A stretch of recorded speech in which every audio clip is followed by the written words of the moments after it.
बहुत अच्छी बात है नाते पाक सुनना, लेकिन उससे ज्यादा जज्बे के साथ अपनी जिंदगी संवारने की गुफ्तगू सुननी चाहिए। कुरान और हदीस की बात सुननी चाहिए। जिस तरह अल्लाह के कलाम का कोई जवाब नहीं है, उसी तरह अल्लाह के कलाम के सुनने का अंदाज भी सबसे लाजवाब होना चाहिए। सबसे पहले प्रायोरिटी अल्लाह के कलाम को दी जानी चाहिए कि उससे बड़ा किसी का कलाम भी नहीं है। लेकिन चूंकि अभी हर शोबे में डाउनफॉल हुआ और गिरावट आई, आदमी की सोच गिर गई, हालात खस्ता हो गए, इसलिए दूसरी चीज़ें अच्छी लगती हैं, दूसरा सब्जेक्ट पढ़ने में अच्छा लगता है, और कुरान शरीफ ही लोग नहीं पढ़ते हैं जो असल में उलूम व फ़नून का सरचश्मा है, fountain of knowledge and wisdom है। पढ़े और बेपढ़े सारे लोग सबसे ज्यादा अपने पीर की बात, अपने बाप दादाओं की बात, अपने मोहल्ले समाज की बात, गांधी नेहरू की बात, कम्युनिस्ट कांग्रेस माओवादी की बात, सारी बातें पहले करते हैं। कुरान करीम को सिर्फ बरकत की खातिर अपने घर में जुज़दान पे रख देते हैं, या बरकत की खातिर अपनी महफिलों में 1-2 मिनट के लिए तिलावत कर लेते हैं। उतना ही हमने कुरान करीम के साथ सलूक किया, जबकि हर महफिलों की 70% गुफ्तगू कुरान करीम से होनी चाहिए। हर दरसगाहों में सबसे ज्यादा चर्चा कुरान का होना चाहिए। चूंकि फिजिक्स, केमिस्ट्री, बायोलॉजी, बॉटनी का जो सब टॉपिक है वो लिमिटेड है, महदूद है। कुरान करीम का इल्म ऐसा लामतनाही है कि मौला अली कहते हैं कि अगर मैं चाहूं तो सिर्फ सूरह फातिहा की तफसीर एक्सप्लेनेशन में इतनी किताबें लिख दूं कि उन किताबों के बोझ से 70 ऊंटों की पीठ बोझल हो जाए। सूरह फातिहा की तफसीर, ये कोई आम आदमी नहीं बल्कि दुनिया के एक बहुत बड़े स्कॉलर, सारे स्कॉलर्स में जो किंग हैं, जिसको हुजूर ने बाबो मदीनतिल इल्म कहा, वो मौला अली कहते हैं कि अगर अल्लाह ने मुझको इतना इल्म दिया है कि अगर मैं चाहूं तो सूरह फातिहा की तफसीर में, उसके सारांश में, उसकी वजाहत, उसकी तौजीह में इतनी किताबें लिख दूं कि 70 ऊंटों की पीठ बोझल हो जाए। इसी से आप समझ सकते हैं कि कुरान करीम किस कदर उलूम व फनून का समंदर अपने दामन में रखता है। जमीन अल्लाह की, आसमान अल्लाह का, हम अल्लाह के पैदा किए हुए, दुनिया का सारा कारखाना अल्लाह के हुक्म से चलता है। कोई बंदा दम नहीं मार सकता। अल्लाह तबारक व तआला बंदों को उसकी औकात बताने के लिए कभी सैलाब, कभी जलजला, कभी अनहोनी मुसीबत और कभी नागहानी आफतों को भेजकर हजारों, लाखों, सैकड़ों को मौत देकर बता देता है कि ज्यादा अकड़ना मत, ज्यादा घमंड और गुरूर मत करना। ये तुम्हारी दुनिया नहीं है, ये दुनिया हमारी है। तुम्हारी सब कुछ नहीं चलेगी, बल्कि उसी का चलेगा जिसकी ये दुनिया है। अपनी जबान में अल्लाह ताला बंदों के गुरूर को तोड़कर बता देता है कि तेरे चाहने से सब कुछ नहीं होता है, वही होता है जो मंजूर खुदा होता है। हम कमजोर हैं, हमारी बुनियाद कमजोर है, हमारी पैदाइश कमजोर है, हमारा दुनिया में रहना कमजोर है। क़यामत की निशानी है कि जब दुनिया में ज्यादा गुनाह होने लगेगा तो बिजलियों से ज्यादा लोग मरने लगेंगे। अभी बहुत ज्यादा बारिश भी नहीं हुई है, पहले की तरह बहुत ज्यादा आंधी भी नहीं आई है। आज से 40 साल पहले बचपन में हम लोग 14-14 दिन की लगातार मूसलाधार बारिश का मंजर देखते थे, और इस कदर आंधी तूफान के लगता था कि इस फूस के घर को ये आंधी उड़ा ले जाएगी। बहुत डर लगता था। वैसी आंधी भी आजकल नहीं आ रही, उस तरह की बारिशें भी नहीं हो रही। लेकिन मालूम है, जितने लोग पहले नहीं मरते थे उतने लोग बिजली के गिरने से आज मर रहे हैं। अभी 10 दिन के अंदर में 100 से ज्यादा लोग तुर्की में सिर्फ बिजली के गिरने की वजह से लोग मर गए।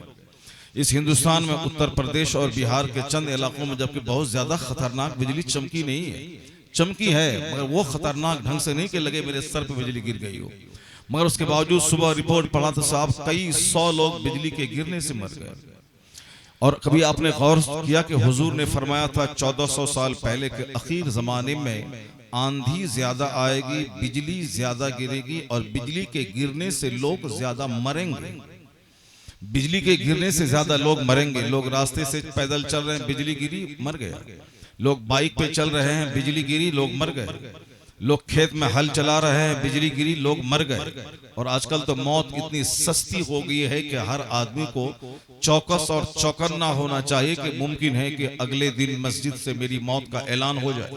लेकिन लोग पाप करते करते इतना उनका सीना अंधा हो गया है कि सामने लाश है फिर भी ये हंसता है, सामने लाश है फिर भी ये वीडियो बनाता है, सामने लाश है फिर भी कोई सबक नहीं सीखता कि जो हश्र इसका हुआ है वही हश्र 10 मिनट के बाद मेरा होने वाला है। यानी जो भीड़ अभी इंसानों की है, इस भीड़ को आप कह लें कि 2 टांग वाले हैवानों की भीड़। इसी के बारे में हुजूर ने 1400 साल पहले कहा था, एक वक्त ऐसा आएगा कि अक्सर लोगों की अक्लें छीन ली जाएंगी।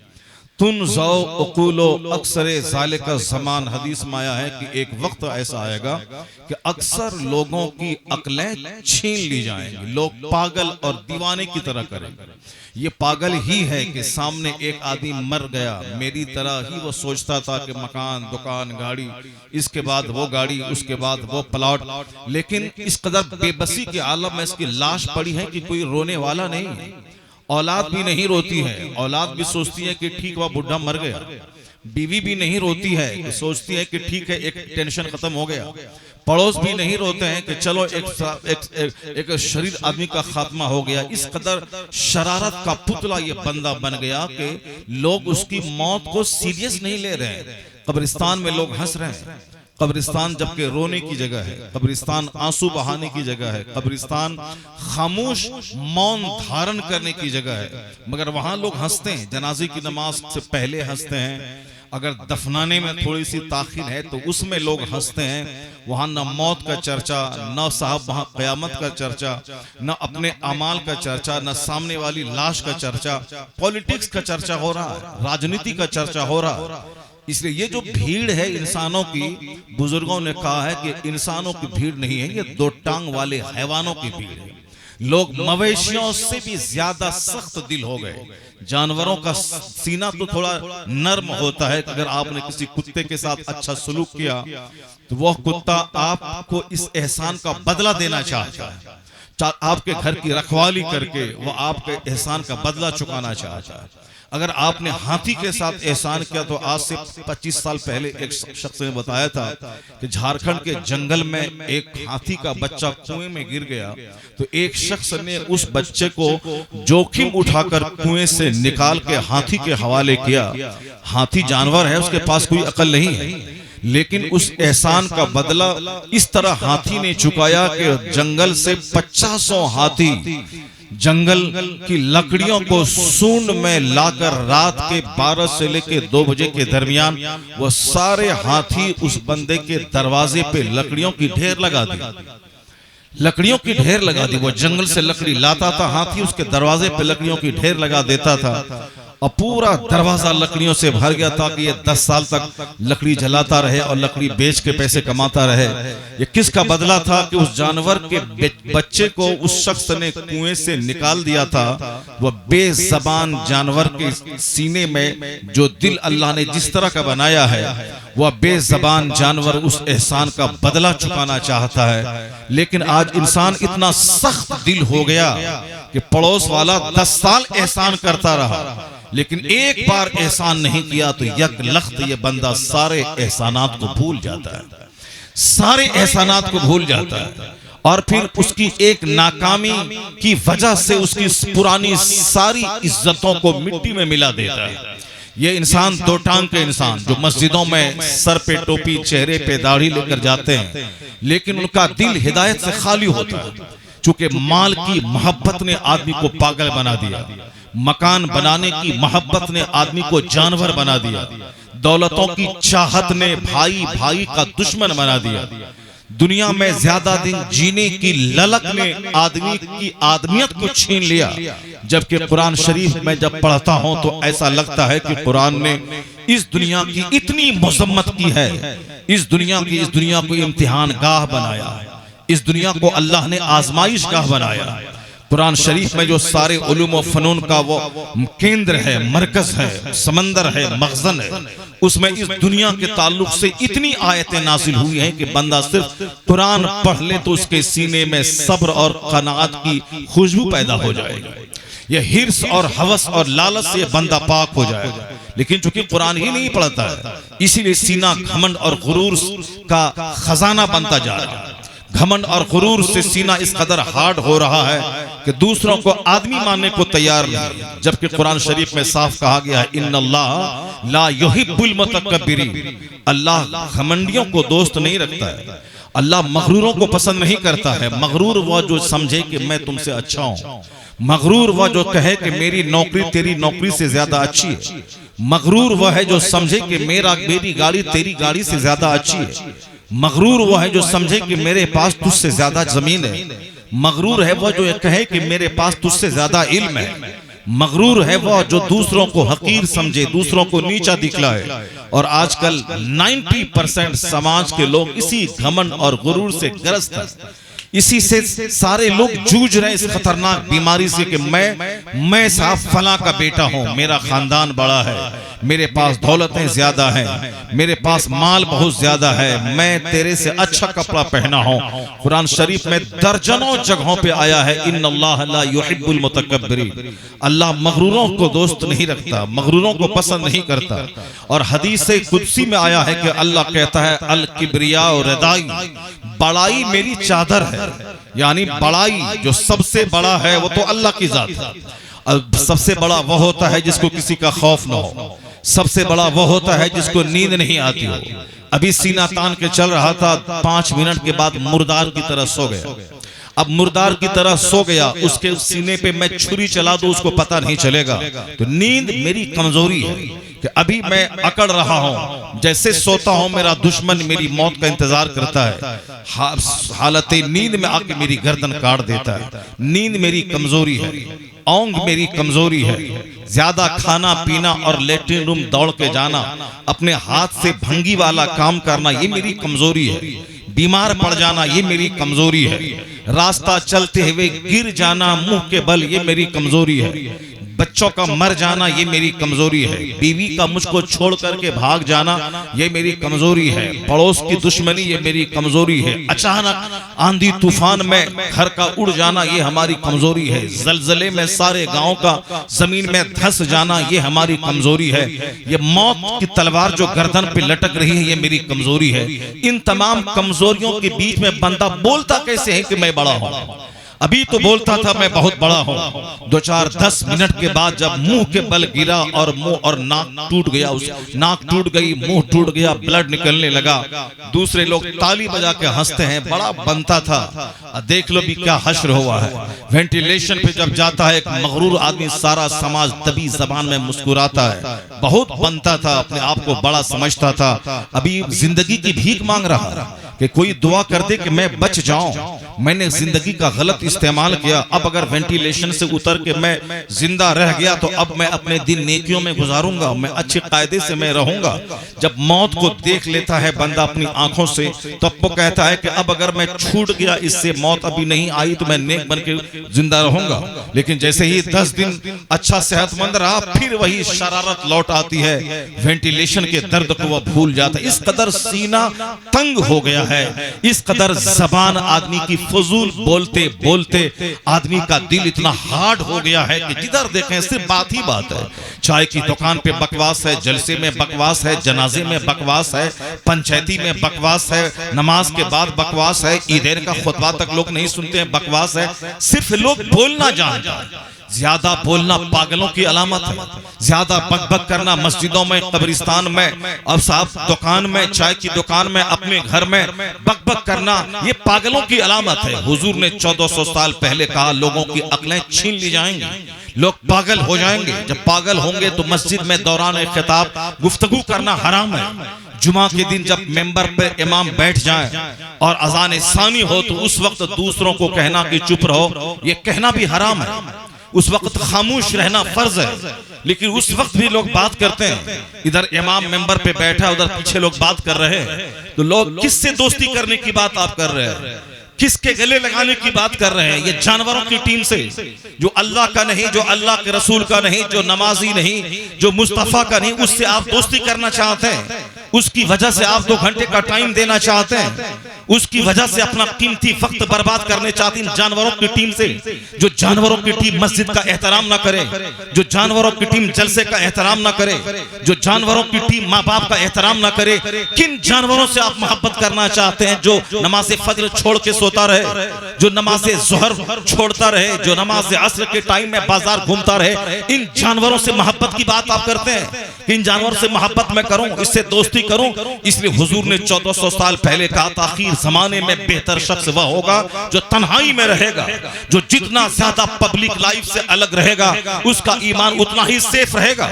हुजूर ने कहा था, आखिर जमाने में जब हर जगह फितनों फसाद भर जाए, सबसे बेहतर आदमी वह होगा जो चंद बकरियां लेकर पहाड़ पे चला जाए। उस पहाड़ पे, जिस पहाड़ पे आदमी पर जुमा की नमाज फर्ज नहीं, ताकि पब्लिक के बीच जाना ना पड़े, जहां जमात वाजिब नहीं। जमात वाजिब होगी तो वहां पब्लिक का मुंह देखना पड़ेगा, शरीरों का मुंह देखना पड़ेगा। जुमा के दिन जुमा की नमाज तन्हा नहीं होती, मस्जिद में जमात के साथ पढ़नी पड़ती है, तो वहां भी शरीरों का मुंह देखना पड़ेगा। इससे बचने के लिए आदमी पहाड़ पे चला जाए, जहां रहने वाले पे ना जुमा फर्ज है, जहां रहने वालों के लिए ना जमात से नमाज पढ़ना वाजिब है, बल्कि वो तन्हा रहे, अजान दे, अकेले नमाज पढ़े, अपने को दूसरों से बचाए और दूसरों को अपने से बचाए। उसी हालत में, हालत ईमान में वो दुनिया से चला जाए। वह सबसे खुशनसीब है जो अपने फितने से दूसरों को बचाए और दूसरों की फितने से खुद को बचाए। ये समाज में रह के ऐसा हो नहीं सकता। इसलिए हमारे बुजुर्गों ने वह खानकाही निजाम इख्तियार किया कि नदी के किनारे, पहाड़ की चोटी पर, जंगलों में जाकर उन्होंने कुटिया बनाई, ताकि पब्लिक की शरारत से अपने को बचाएं और अपने नफ्स की शरारत से पब्लिक को बचाएं। और आज उसका बरक्स है कि लोग दोस्ती करना चाहता है, दोस्त बढ़ाना चाहता है, दोस्त बढ़ाना चाहता है। दोस्त अगर बढ़ाना ही है तो हुजूर का फरमान है, ला तो साहिब इल्ला मोमिना, दोस्ती मत कर मगर मोमिन से। ला याकुल ताम का इल्ला तकी, तेरा खाना ना खाए मगर नेक लोग, नेक लोगों को खाना खिला। मोमिन से दोस्ती कर, काफिर से दोस्ती मत कर। और जो काफिर सिफत हो उससे भी दोस्ती मत कर। जो मुनाफिकाना रविश रखता हो, जबान पे कुछ है, दिल में कुछ है, उस मुनाफिक से दोस्ती मत कर। वह मुनाफिक है कि जबान पे मोहब्बत के जुमले हैं और दिल में नफरत पोशीदा है। वह मुनाफिक, उस मुनाफिक से दोस्ती मत कर। और इन मुनाफिकों की तादाद दुनिया में बढ़ती चली जा रही है। तो ऐसे वक्त में बेहतर खानकाह आदमी का अपना घर है। जो अपने घर में रहा उसका ईमान भी महफूज रहेगा, उसका दीन भी सलामत रहेगा, उसकी सोच भी सलामत रहेगी। तो आज के वक्त में चौक पे सन्नाटा रहे, मस्जिद और अपना घर आबाद रहे। आज के अहद में सनीमा हाल को सन्नाटे में रहना चाहिए, अपना घर और अपनी मस्जिद को आबाद होना चाहिए। लेकिन जब मस्जिदें वीरान है, सर्कस आबाद है, सनीमा हाल आबाद है, चौक चौराहा आबाद है, शराब की भट्टी आबाद है, वहां से आप चौक चौराहे सड़कों पे एक तलाश करो, हजारों पागल मिलेंगे। मस्जिदों में 1000 की आबादी में 5 दांत टूटे बूढ़े मिलेंगे। 95% लोग घर में सोए हैं। मस्जिदें जब वीरान है तो कैसे उम्मीद करें कि आसमान से रहमत बरसेगी? मस्जिदें जब वीरान है कैसे उम्मीद करूं कि समाज में मोहब्बत पैदा होगी? एक मोहल्ले में 50 आदमी 3 ग्रुप में बटे हैं, एक मोहल्ले में 100 आदमी 100 पीर में लोग बटे हैं, एक मोहल्ले में 25 आदमी 25 पॉलिटिकल पार्टीज में लोग बटे हैं। कहीं मस्जिद के नाम पे जंग है, कहीं मदरसा के नाम पे जंग है। इबादत के लिए जंग नहीं है, राजनीति के लिए जंग है, क़यादत के लिए जंग है, मुतवल्ली बनने की जंग है, सदर सेक्रेटरी बनने की जंग है। नमाज पढ़ने के लिए कोई जंग नहीं है कि मैं पहली सफ में बैठूंगा, 1 घंटा पहले आऊंगा, क्योंकि वहां इमाम पर नाजिल होती हैं, उसके पीछे जो रहे उस पे ज्यादा रहमतें नाजिल होती हैं। इसलिए मैं 2 घंटा पहले मस्जिद जाऊंगा नहीं। सदारत की कुर्सी के लिए जंग हो रही है। जब मस्जिदें वीरान हैं, चौक चौराहा आबाद है, तो जिंदगी कैसे आबाद होगी? इसलिए खतरनाक बीमारियां, जालिमों की हुकूमत और आपस में बगावत, ये समाज का आपस में टूट फूट के बिखर जाना, ये अल्लाह का अजाब है कि जब तू मेरे घर को आबाद नहीं करता तो तेरा दिल बर्बाद, तेरा समाज बर्बाद, बर्बाद, तेरी औलाद बर्बाद, तेरी बीवियां बर्बाद, तेरे दोस्त बर्बाद, तेरी दुनिया बर्बाद, तेरी आखिरत बर्बाद। अगर दुनिया और आखिरत को आबाद करना है तो शरीरों से दोस्ती नहीं बल्कि नमाजी से दोस्ती करनी होगी, आलिमों से दोस्ती करनी होगी, नेक लोगों का अपने आना जाना बढ़ाना होगा। मस्जिदें जिस दिन आबाद हो गई, हाथ नहीं भी उठाएगा तो भी अल्लाह अपने घर को आबाद देखकर रहमतों की बारिश अता फरमाए। नारे तकबीर, नारे रिसालत, इस्लाह मुआशरा कॉन्फ्रेंस, फैजान हुजूर हनीफे मिल्लत, नारे तकबीर, नारे रिसालत। वाह वाह। जलसा उजड़ रहा है, सनीमा हाल आबाद है, जलसा उजड़ रहा है साहब, सरकश हाल आबाद है, जलसा उजड़ रहा है और साहब नाटुंगी की महफिल आबाद है, कफाली की महफिल आबाद है। इसी से अंदाजा लगा लें कि जिन मुसीबतों में मैं गिरफ्तार हूं 110% ये मेरी शरारतों का नतीजा है, ये हमारी बदमाशी का नतीजा है। अल्लाह कहाँ है? अल्लाह तो मेरी शहरत से ज्यादा करीब है। अल्लाह कहाँ है ये मत सवाल कर अल्लाह कहाँ है, बल्कि बुजुर्गों ने कहा है कि ये सवाल अपने से करके तू कहाँ है, तू कहाँ खड़ा है। अल्लाह रब्बुल इज्जत तो रहमतें देने को तैयार है। डॉक्टर इकबाल की जबान में अल्लाह की रहमतें पुकारती हैं कि हम तो माइल बकरम हैं, कोई साइल ही नहीं, राह दिखलाए किसे कोई रहरवे मंजिल ही नहीं, दुआ करने वाला कोई नहीं है। आज देख लें समाज में किसी एक बंदा को देखें जो आधे घंटे तक दुआ करता हो, कोई नहीं मिलेगा। ऐसे हाथ उठाया, ऐसे चाट लिया और भाग गया, नमाज पढ़ा, हाथ उठाया, ऐसे मुंह पे फेरा, चूचू किया और चला गया। जबकि दुआ अद्दुआ मुख्खुल इबादत, दुआ इबादत का मग़ज़ है। दुआ से ज्यादा कोई चीज इज्जत वाली अल्लाह के नजदीक नहीं है। इन्ना दुआ अकरम, दुआ सबसे ज्यादा इज्जत वाली चीज है। अल्लाह को सबसे ज्यादा मांगने वाला पसंद है। अल्लाह मांगने वाले को सबसे ज्यादा देता है, मांगने वाले को थोड़ी देर से देता है ताकि वो ज्यादा अल्लाह से मुनाजात करे, अल्लाह के सामने रोए और गिड़गिड़ाए, ये अल्लाह को पसंद है। और यही इबादत की जान है कि बंदा अपने रब के सामने इकरार करे कि मैं कमजोर हूं, तू ताकतवर है, मैं मजबूर हूं, तू साहिब इख्तियार है, मैं बंदा हूं, तू मेरा खुदा है, मैं लाचार हूं और तू कादिर और मुख्तार है। ये बंदा बोले, यही इबादत की रूह है। नमाज मैं जब पेशानी जमीन पे बंदा टेक देता है, ये इस बात का एतराफ है कि मैं कुछ नहीं हूं, तू ही सब कुछ है। जब एक बंदा 12 घंटे तक भूखा प्यासा रहता है, दाना और पानी और बीवी की मौजूदगी में न दाने को टच करता है, न बीवी को, न पानी को, यह इस बात का इकरार है कि मैंने तेरे हुक्म के सामने सरे तस्लीम खम कर लिया। यह पानी हलाल था मगर तूने कहा कि मत पी, रोजा रख, तो मैंने तेरी वजह से मैंने पानी को अपने लिए हराम कर लिया। सुबह सादिक से लेकर तुलुए गुरूब आफताब तक मैंने पानी को अपने लिए हराम कर लिया, मैंने बीवी को अपने लिए हराम कर लिया, मैंने दाना को अपने लिए हराम कर लिया। यही एतराफ, यही असल इबादत की रूह है कि मैं कुछ नहीं हूं, तू ही सब कुछ है। तूने कहा कि मेरे घर की ज़ियारत कर, 5 लाख रुपए में 5 कट्ठा जमीन में खरीद सकता था। 1 बीघा जमीन में गांव देहात में खेती बाड़ी के लिए खरीद लेता तो 1 बीघा जमीन में 50 कुंटल मकई की फसल पैदा होती और मेरे बाल बच्चे खाते। मगर तूने कहा कि मेरे घर की ज़ियारत कर, हज कर, तो मैंने जमीन नहीं खरीदी, 5 लाख रुपए लगा के मैं हज को गया और तेरे घर को मैंने देखा और हज और ज़ियारत से मैं वापस आ गया। ये हज क्या चीज है? यह एतराफ है कि लब्बैक अल्लाहुम्मा लब्बैक, मैं हाजिर हूं, एक भागा हुआ गुलाम तेरी बारगाह में हाजिर है। यह ज़कात क्या है? 1 करोड़ रुपए मेरे पास है, मैंने इस गाही कमाई में से 2.5 लाख रुपए मैंने ज़कात निकाल दी और मेरे गरीबों को बांट दिया। 2.5 रुपए लोग देने में सीना दर्द होता है, 2.5 लाख रुपए निकाल दिया मैंने, अल्लाह के बंदों में तकसीम कर दिया। ये इस बात का एतराफ है कि माल मेरा नहीं है, माल तेरा दिया हुआ है और तूने हुक्म दिया, मैंने सीने पर पत्थर रखकर मैंने बखुशी वह माल मैंने गरीबों में बांट दिया। ये नमाज, ये ज़कात, ये हज, ये रोजा, ये सारी चीजें इस एतराफे बंदगी है कि मैं बंदा हूं और फिर मैं गुलाम हूं, मैं बंदा हूं, तू मेरा मालिक है, तू मेरा मस्जूद है, तू मेरा माबूद है, तू ही मेरा सब कुछ है। यह एतराफ तो आजिज़ी इबादत की रूह है और आजिज़ी सबसे ज्यादा दुआ में झलकती है जब बंदा अल्लाह से मांगता है कि इलाही मुझे लिबास दे दे, इलाही मुझे कपड़ा दे दे, मुझे अनाज दे दे, मेरे बच्चों को सेहत दे दे, मुझे मेरे दिल को जिंदगी दे दे, मुझे दुनिया दे दे, मुझे जन्नत दे दे, महबूब की शफात दे दे, महबूब की सच्ची मोहब्बत दे दे, ईमान अकीदे की पुख्तगी की नेमत दे दे। आधा आधा घंटा रोजाना दुआ के लिए खास करना चाहिए। जब लोग दुआ ही करना छोड़ दिए, मस्जिद में नमाज फर्ज के बाद आधे मिनट की दुआ, तहज्जुद के बाद 1 मिनट की दुआ, तहज्जुद तो कोई पढ़ने वाला नहीं है। पहले तो मुस्लिम गांव में जब बंदा घुसता था तो वहां 70% लोग तहज्जुद की नमाज पढ़ते थे। मर्द अलग हालत सजदा में रोते थे, औरतें अलग रोती थी। औरतें अलग इस्तिगफार करती थी, मर्द अलग इस्तिगफार करता था।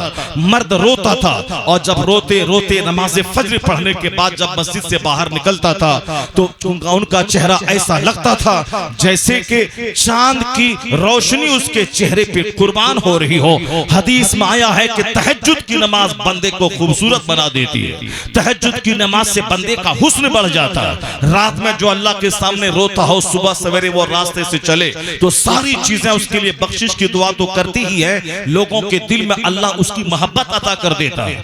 लोग उनकी दस्तबोसी करते हैं, लोग उनसे मोहब्बत करते हैं, लोग उनको अपने घर में बुलाना चाहते हैं। आज अगर मैं मुसलमान गांव में घुस जाऊं तो 90% लोग फेसबुक चलाते नजर आते हैं। 90% लोग रात के 2:30-3 बजे जो तहज्जुद का टाइम है, उस तहज्जुद के वक्त में जहां पहले सजदा था आज वहां टेलीविजन चल रहा है, जहां पहले आंसू था आज वहां कहकहा चल रहा है। हंस रहे हैं लोग, कहकहा मार रहे हैं और साहब कॉमेडी चल रही है। साहब कॉमेडी चल, इतना गम जिंदगी में आ गया, उस गम से सबक हासिल करके अल्लाह रब्बुल इज्जत से खुशी की भीख मांगनी चाहिए।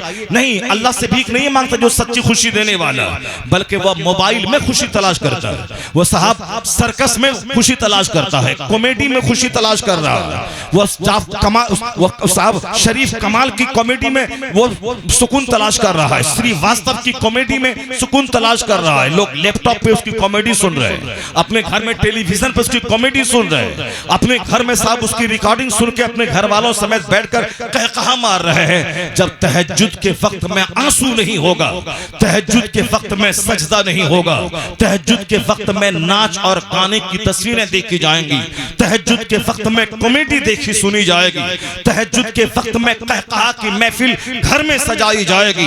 रात के 3 बजे सारे लोग जागकर हंस खेलकर अब मुर्दार की तरह सो जाएंगे। जो वक्त अल्लाह के फरिश्तों की आमद का वक्त है, उस वक्त जब फजर का टाइम शुरू होने वाला होता है, उस वक्त आसमान से फरिश्ते जमीन पे आते हैं।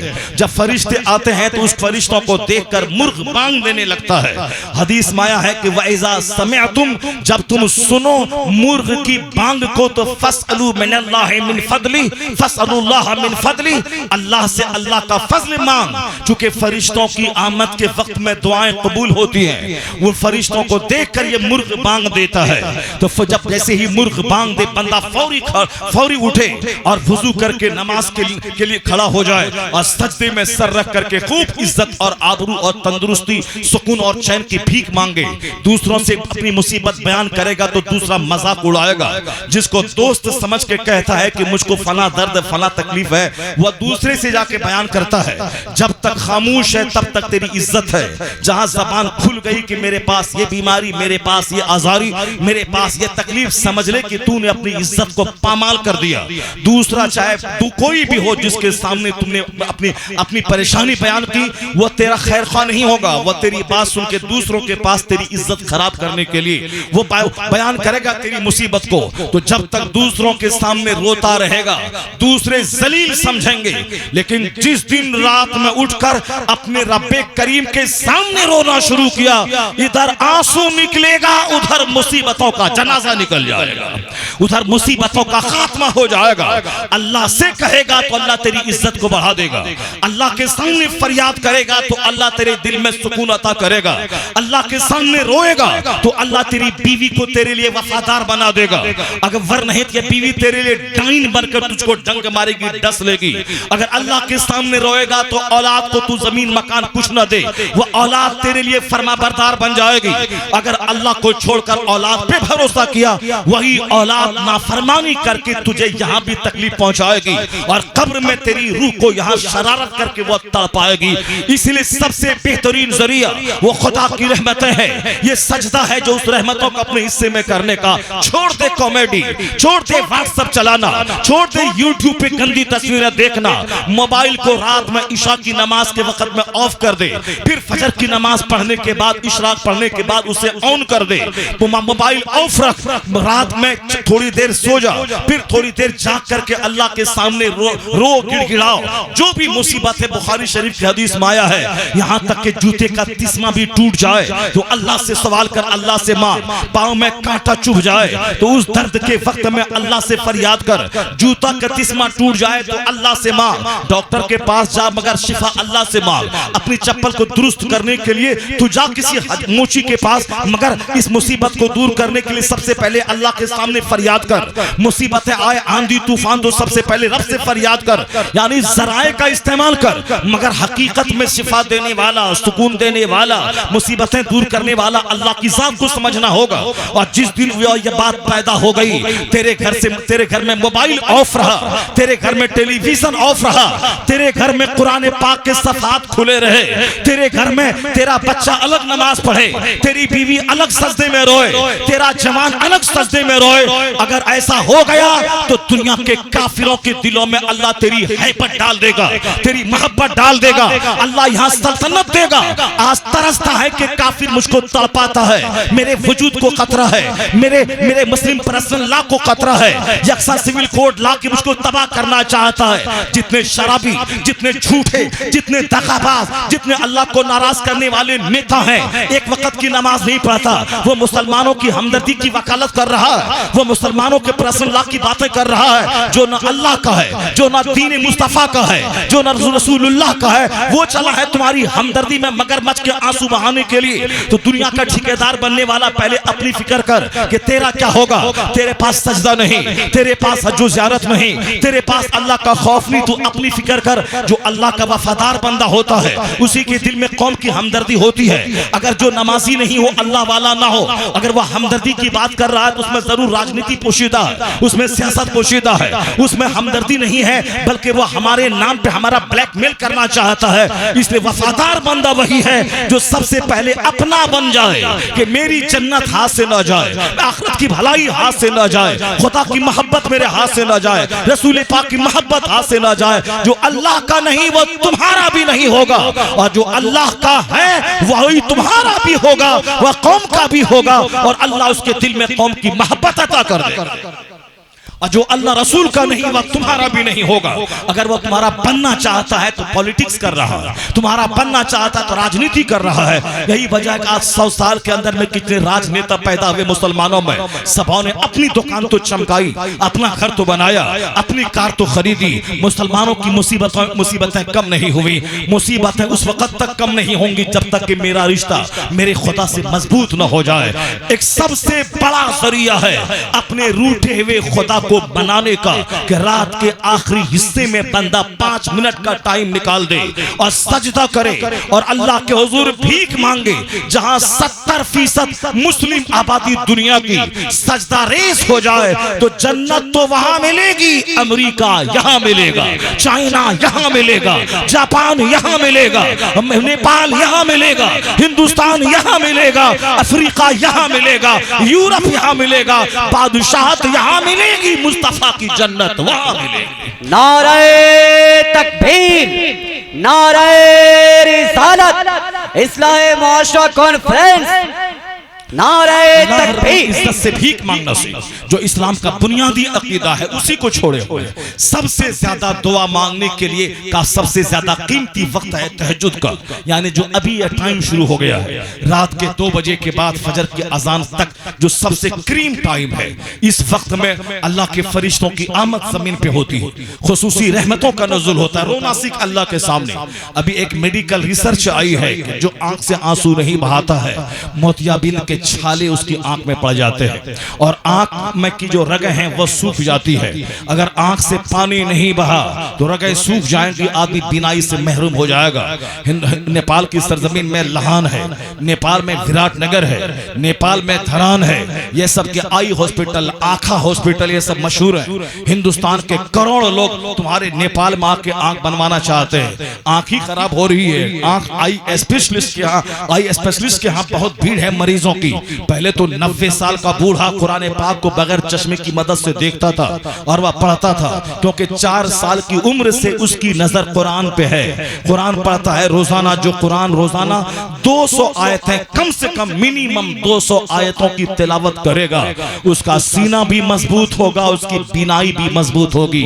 वह 90 साल के बुढ़ापे में भी बगैर किसी तकलीफ के इस आंख से कुरान पाक को देख के वह पढ़ेगा, बीनाई सलामत रहेगी। आज बीनाई खत्म हो रही है, चूंकि आंख से आंसू सूख गए हैं, लोग रोना ही नहीं चाहता। लोगों के पास इतनी दौलतें आ गई कि हर जगह मुस्कुराहट है, हर जगह कहकहा है, हर जगह कॉमेडी है। इस कदर दौलतें आ गई। ये दौलतें जितनी अच्छी चीज मैं समझ रहा हूं, आप समझ रहे हैं, उतनी अच्छी चीज नहीं है। एक बुजुर्ग ने कहा है कि जितना ज्यादा आराम दुनिया में बढ़ेगा, उतना ही उसके मुकाबले में आखिरत के इनाम में कटौती कर दी जाएगी। दुनिया में जो जितना ज्यादा दर्द सहेगा, उतना ही उसका मकाम आखिरत में बुलंद होगा। यह दुनिया के 100 साल के अंदर ही आदमी दुनिया छोड़ के जाना ही जाना है। बचपन, जवानी, बुढ़ापे का तीनों स्टेज 100 साल के अंदर ही में होता है। और मरने के बाद जहां जाना है, वहां का एक दिन 50,000 साल के बराबर होगा। यानी जहां का एक दिन 50,000 साल के बराबर, तो असल तकलीफ वहां की, असल आराम वहां का। तो बंदे को ITI इंजीनियर के बारे में बाद में सोचना चाहिए, पहले आखिरत के आराम के बारे में सोचना चाहिए। मेडिकल साइंस पढ़ने के बाद डॉक्टर बन के पैसा कमाने की बात बाद में सोचनी चाहिए। सबसे पहले आखिरत में जहां खरबों साल रहना है। यहां मैं डॉक्टर बन गया, डेली 1 करोड़ कमाने लगा, तो कितने दिन तक? 60, 70, 80 साल तक। उसके बाद मेरा जनाजा जब निकलेगा तो कब्र के कीड़े मकोड़े मेरी इस खूबसूरत डेड बॉडी को खा के उसे चाट जाएंगे, आंखें बह जाएंगी। तो दुनिया की मुख्तसर सी जिंदगी को सजाने के लिए ITI है। नेपाल से लोग भोपाल जा रहा है, नेपाल से लोग कोटा जाके तैयारी कर रहे हैं, नेपाल से लोग इलाहाबाद जाके UPSC की तैयारी कर रहे हैं, नेपाल से लोग लखनऊ जा रहे हैं तैयारी करने के लिए, और बिहार से लोग कोटा जा रहे हैं, कोई बीदर जा रहा है, कोई गुलबर्गा जा रहा है। पूरे साउथ इंडिया में, नॉर्थ इंडिया और नेपाल के बच्चे भरे हुए हैं। नेपाल के बच्चे बांग्लादेश जा रहे हैं, नेपाल के बच्चे एक छोटा सा घर, छोटी सी कार खरीदने के लिए वो साहब कतर जा रहे हैं, दुबई जा रहे हैं। 2-2 साल, 4-4 साल, 5-5 साल वहां खटते हैं, कमाते हैं, तब पैसा ला के छोटा सा घर बनाते हैं। इस साल आया तो साहब छत दिला दी, अगले साल आया तो विंडोज लगा दी, 5वें साल आया तो साहब प्लास्टर किया, 10वें साल आया तो रंग पेंट किया। इसके बाद 10 साल के बाद बूढ़ा हो गए, मौत आई, चले, मकान पड़ा रह गया। ये 15-20 साल की कमाई पड़ी रह गई, और अब चले उस कब्र में जहां हमें खरबों साल जिस आखिरत में रहना है, और जहां पाई पाई का हिसाब देना है। बुजुर्गों ने कहा कि बेवकूफ है वह लोग जो जलील सी दुनिया सजाने के लिए 24 घंटे हाय हाय करते हैं। तिजारत है, बिजनेस है, दुनियावी तालीम है। कौन है जो आलिम बनना चाहता हो मैं जन्नत चला जाऊं, दुनिया मिले ना मिले, मकान मिले ना मिले, गाड़ी मिले ना मिले, इल्म कुरान सीने में रहे, इल्म हदीस सीने में रहे, मैं सजदा करूं, नमाज पढ़ूं, पाबंदी से नमाज पढ़ूं, मैं जन्नत चला जाऊं। कौन है?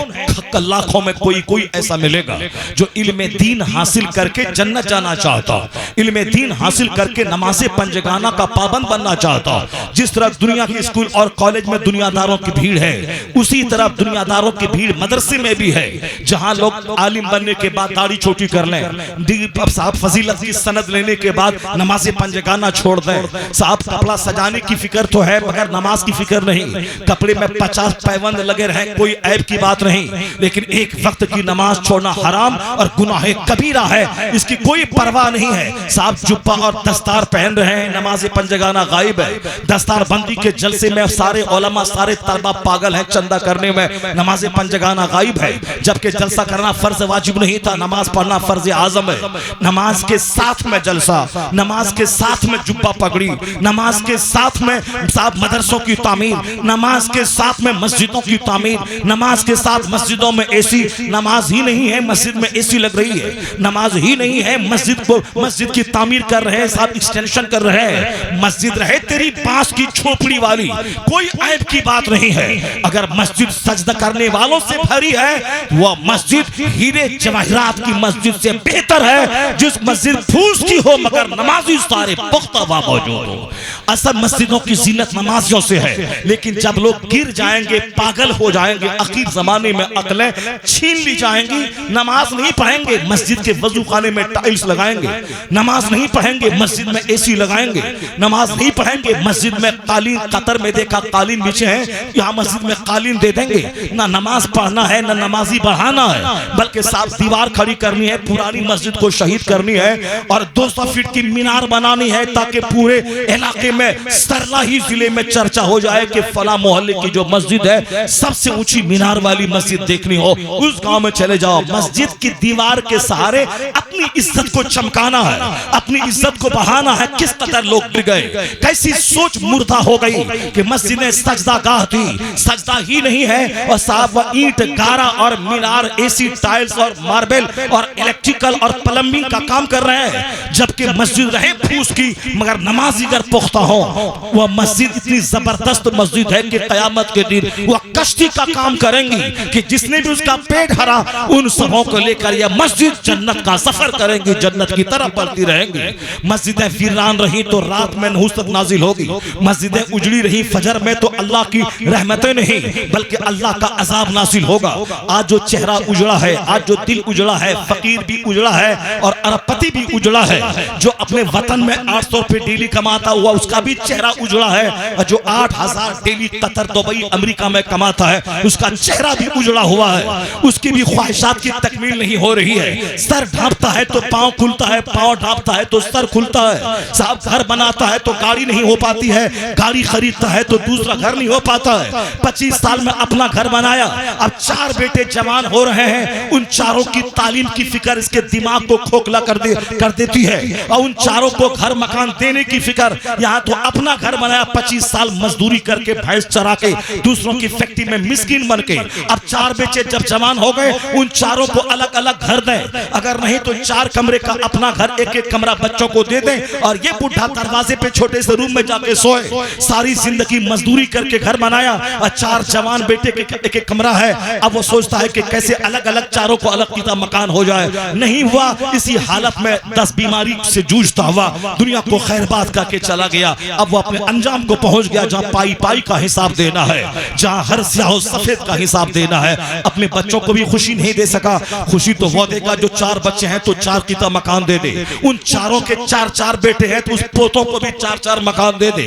अगर इनकी जिंदगी में पोता जवान हो गया, उनकी शादी हो गई, उनको तो बेटा हो गया, उनको भी मकान दे दे। पागल हो जाएगा अगर अपने बेटे के बारे में सोचेगा, मकान के बारे में, अब बेटे के बारे में सोचेगा, पागल हो जाएगा, चेहरा उजड़ जाएगा, जिंदगी में सुकून से महरूम हो जाएगा, ख्वाहिश नहीं पूरी हो पाएगी। लेकिन एक फार्मूला है इस्लाम का, वमन यतवक्कल अलल्लाह फहुवा हस्बुह, जो अल्लाह पे भरोसा करता है अल्लाह उसके लिए काफी हो जाता है। जो समझ ले जिस अल्लाह ने मुझे रोजी दिया है वही अल्लाह मेरी औलाद को भी रोजी देगा, जो अल्लाह मुझे घर दिया है वही मेरी औलाद को भी देगा।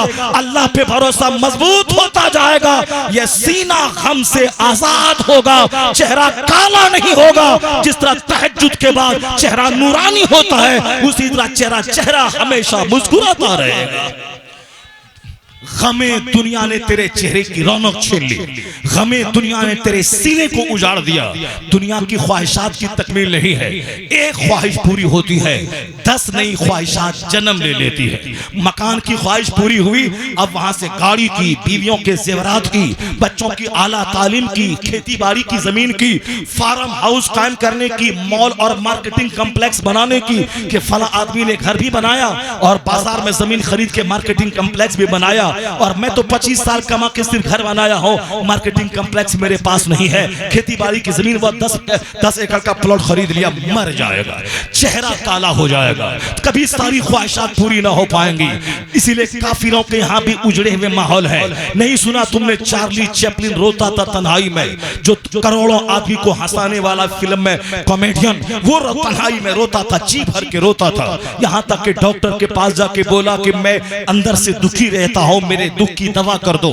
तो डॉक्टर क्या बोला, चार्ली का शो देखा करो, तुम्हारे गम की दवा मिल जाएगी। उनका शो मैं भी देखता हूँ, तुम देखो। उन्होंने जब कहा कि चार्ली चैपलिन तो मैं ही हूँ, वह डॉक्टर की आंख फटी की फटी रह गई कि जिसकी कॉमेडी सुनकर मैं अपने गम को दूर करना चाहता हूँ, ये अंदर से इतना दुखी है। उसी एक चार्ली चैपलिन की बात नहीं, चार्ली ने कहा था I like to walk in the rain nobody can see my tears, मैं बारिश में टहलना चाहता हूँ ताकि कोई मेरी आंख के आंसू को देख नहीं पाए। एक चार्ली चैपलिन ही नहीं जो खरबों में खेलने वाला, करोड़ों जिसके फैंस हो, जब उनकी जिंदगी में आंसू है वह दिल खोल के बंद कमरे में रोता है, तो तेरी और मेरी क्या औकात है। दुनियावी एतबार से उनके पास तो खरबों की दौलत, ब्रिटिश फिल्म कॉमेडियन है वो, और फिर लंदन में उसका अपना शानदार घर है, करोड़ों उसके फैंस हैं। जब वो रोता है तो तू कहां से हंसेगा, तुझको कहां से खुशी मिल पाएगी। अगर उसी काफिरों के तरीके पे अमल करके सिर्फ मकान और दुकान की हवस करेगा, मस्जिद को वीरान करेगा, कभी सुकून नहीं मिलेगा। अगर बोलेगा चलो सब ऐसे सबका जो हश्र होगा वही हश्र मेरा होगा, तो सबका जो हश्र हो रहा है वही हश्र मेरा भी हो रहा है। एक दर्जन बीमारी 40 साल के बाद घर कर गई। औलाद की नाफरमानी से 1 करोड़ तावीज पहना दो तो भी औलाद फर्मा बरदार ना हो पाएगी।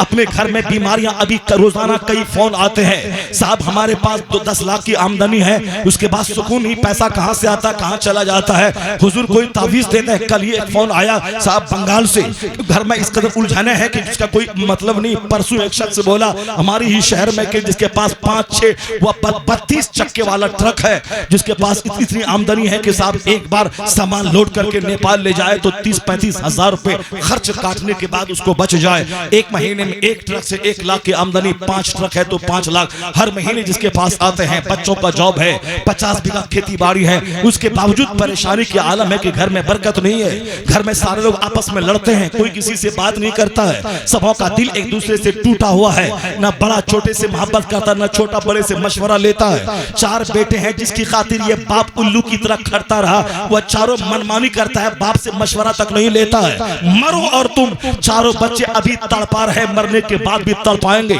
और जब तेरी जमीन मकेरे बनाए मकान को आपस में तोड़ेंगे, आपस में तकसीम करेंगे, यहाँ अभी वह बात नहीं करता है तो रोता है। वह बच्चा दूसरों से बात कर रहा है, रात के 12 बजे आता है, सुबह के 10 बजे उठ के भागता है, तू बाप होने के बावजूद उसको मना नहीं कर सकता है। अपनी जमीन हमने मेहनत करके घर बनाया, नमाज छोड़ के घर बनाया, अब बच्चे को डांट नहीं सकते कि टेलीविजन क्यों देखता है, नमाज क्यों नहीं पढ़ता है। अगर ये डांटेगा तो बच्चा आंख दिखलाएगा। ये बाप बेचारा बेसहारा बेकस, सजा है उस नमाज छोड़ने की, सजा है मस्जिदों को वीरान करने की, सजा है हराम तरीके से दौलत जमा करने की, सजा है अल्लाह रसूल को भूलकर मकान दुकान के पीछे दिमाग चलाने की। और कसम कहता हूं अगर तुमने अल्लाह की फर्मा बरदारी की, अपने बच्चे को ना घर बना के दिया, ना एक धूर जमीन खरीद के दिया, किराए के घर में तू बच्चों को रखा, उसे नमक रोटी हलाल की खिलाया, तेरा बच्चा तेरे सामने आंख उठा के नहीं जिएगा, सीना तान के नहीं जिएगा। मैंने वैसा घर देखा है कि किराए में है मगर दीन इस्लाम और अदब अखलाक है, तो बच्चे जवान हो गए, बाप के सामने कायदे से आंख उठा के बाप को देखता नहीं है, अदब से सर झुका के रखता है और अपने बाप के से हर मशवरा लेता है। 1000 बीघा जमीन का जोतने वाला बेटे के प्यार से महरूम है, और यहाँ किराए के घर में बेटों को पालने वाला, ये बेटों की हमदर्दियां भी हैं, बेटों का प्यार भी है, बेटों की वफादारी को देख के सीना गदगद हो रहा है। मोहब्बत और बच्चों की मोहब्बत और फरमाबरदारी मकान से नहीं मिलती। जहां दीन है, जहां जिक्र है, जहां दुरूद है, जहां सुन्नतों का अमल है, मोहब्बत तो अल्लाह दिल में डालता है। जहां खुदा की इबादत है वहां ही मोहब्बत है, जहां खुदा की इबादत नहीं वहां सजा के तौर पर अल्लाह नफरतों का माहौल अता कर देता है। ये अल्लाह की तरफ से सजा है जो आज नफरत है। पब्लिक की जबान पे आलिमों की गीबत जारी है, ये मौलाना ऐसा, वो मौलाना ऐसा, ये लड़ाने वाला लड़ाकू, वो समाज को तोड़ने वाला, वो समाज को जलील करने वाला, इनकी वजह से सारा समाज जलील हो रहा है। ये मौलाना मर गया, चला गया, समाज आज उसके लगाई हुई आग में जल रहा है। ये मौलाना अपना एसी में रहता है, खाता है, पीता है, उसकी लगाई हुई आग में सारा समाज जल रहा है। ये मौलवी मौलाना से अगर जिस दिन पब्लिक आजाद हो गई, हटा उसके चक्कर चक्कर छोड़ो इसका, इनके चक्कर में कौन पड़े, इनके पीछे कौन जाए, कौन आपस में तकरार करे, कौन आपस में लड़ाई करे, कौन आपस में जंग करे, तो फिर क्या हाल होगा। वही हाल जो फ्रांस का हुआ था। फ्रांस में जब लोग आपस में फ्रांस के लोग अब जब वहां के पादरी आपस में लड़ने लगे, वहां की पब्लिक ने चर्च का बहिष्कार कर दिया कि मैं नहीं जाऊंगा चर्च, मैं नहीं मानूंगा तेरी बात। फ्रांस में आजादाना गवर्नमेंट आ गई, वहां डेमोक्रेसी पैदा हो गई, सेकुलरिज्म आ गया, लादीनियत आ गई। मैंने एक क्रिश्चियन से पूछा, उन्होंने कहा I am Christian but I left the church, मैं क्रिश्चियन हूं मगर मैंने चर्च को छोड़ दिया। मैंने देखा कि चर्च का पादरी, चर्च में पूजा करने वाला, ये खुद पक्का दुनियादार है या भेड़िया है, ये अपने मफाद की खातिर कुछ भी कर सकता है, किसी भी हद तक जा सकता है, तो हमने चर्च जाना ही छोड़ दिया। इन भेड़ियों की क्या बात माने, जो मुझसे ज्यादा भूखा है, मुझसे ज्यादा दुनियादार है, मुझसे ज्यादा दौलत इसको चाहिए, मुझसे ज्यादा इसको माल चाहिए, तो इन दुनियादारों की क्या बात मानने का। अगर यही हाल रहा, अगर कुरान बंदों को नहीं सिखाया, हदीस नहीं सिखाया, कुरान हदीस से हट के अगर अपने नफ्स की बात बताई, वो दिन दूर नहीं कि जिस दिन ये तेरा बहिष्कार कर दे, जिस दिन ये तेरा बाइकाट कर दे, जिस दिन ये मस्जिदों का बाइकाट कर दे, मदरसों का बाइकाट कर दे। अभी तो अमलन बाइकाट ही है, ये मस्जिद ही जाती कहां पब्लिक, खानका जाती कहां है, तेल पानी फुकवाने के लोग खानका जाते हैं, और मदरसों में कुरान खाने के लिए बच्चे मांगने जाते हैं, वरना जन्नत तलाश करने कौन मदरसा जाते हैं, अपने बच्चों को आलिम जन्नत बनाने के लिए कौन मदरसा में पढ़वाते हैं। वो तो अभी है, लेकिन जिस वक्त बगावत की सूरत ये अख्तियार कर ले, उस वक्त मुंह छुपाने की जगह नहीं मिलेगी। इसलिए नफ्स की बात बाद में होगी, पहले कुरान की बात कर, पीर की बात बाद में होगी, पहले कुरान की बात कर, अपने अपने अपने रहनुमा की बात बाद में होगी, पहले हदीस रसूल की बात कर, हदीस रसूल पढ़, कुरान पाक पढ़, हदीस रसूल से मुतासिर होकर जिसने अक़वाल ज़रूरी के उन इमाम मुज्तहिदीन की बात कर, और उलमाए मुज्तहिद जो आलिम कुरान हदीस की बात बोले, जिनको देखने के बाद खुदा याद आए, उन आलिमों की बात कर। दुनियादारों के चक्कर में मत पड़, दुनियादारों के पास अगर गया तो तेरा दिल फितने में मुब्तला हो जाएगा। आज आंखें सूख गई हैं दौलतों की रेल पेल में, इसलिए खतरनाक बीमारियां आंख को लग गई, खतरनाक बीमारियां दांत को लग गई। आज डेंटिस्ट आबाद है, नेपाल में भी, इंडिया में भी, अमेरिका में भी, हर गली गली में डेंटिस्ट मौजूद है। यह दांत उखड़वाना है, इस दांत में दर्द हो रहा है, इस दांत में छेद हो गया है, इस दांत में पानी लग रहा है, गर्म पानी भी लगता है, ठंडा पानी भी लग रहा है, इसको उखड़वाना होगा, इसको उखड़वाना होगा। यहाँ तक के 30 दांत थे और सब उखड़वा दिए, अब मसनूई दांत लगा लिए। जो ओरिजिनलिटी थी उसमें, नेचुरल दांतों में, ये मसनूई आर्टिफिशियल दांत में कहां से वह पुख्तगी आएगी। तो दांत की बीमारी है, क्यों? इस जबान में गुटखा है, इस जबान में खैनी है, इस जबान में सिगरेट है, इस जबान में बीड़ी है, इस जबान में साहब वो जर्दा है, इस जबान में फजूलियात चीजें जा रही है। उसके बाद कहते हैं कि दांत मेरे सब खत्म हो गए, और साहब दुनिया भर का चर्चा, अखबार पढ़ा और 5 बूढ़े बैठ गए, उसी अखबार पे तबसरा है 2024 में क्या होगा, बिहार में क्या होगा, बंगाल में क्या होगा, ममता का क्या होगा, नीतीश का क्या होगा, अखिलेश का क्या होगा, मायावती का क्या होगा, साहब स्टालिन का क्या होगा, और कर्नाटक के चीफ मिनिस्टर का क्या होगा, गृह मंत्री का क्या होगा, प्रधानमंत्री का क्या होगा, नेपाल वालों का, कम्युनिस्ट वालों का क्या होगा, कांग्रेस वाले का क्या होगा, राजघराने का क्या होगा, माओवादी का क्या होगा, अमेरिका में क्या होगा, चाइना जापान में क्या होगा। ये सारा तबसरा 2 घंटा तक बैठ के अखबार पढ़ना है, तबसरा करना है। उसका दांत नहीं टूटेगा तो क्या होगा, उसके दांत में होल नहीं होगा तो क्या होगा।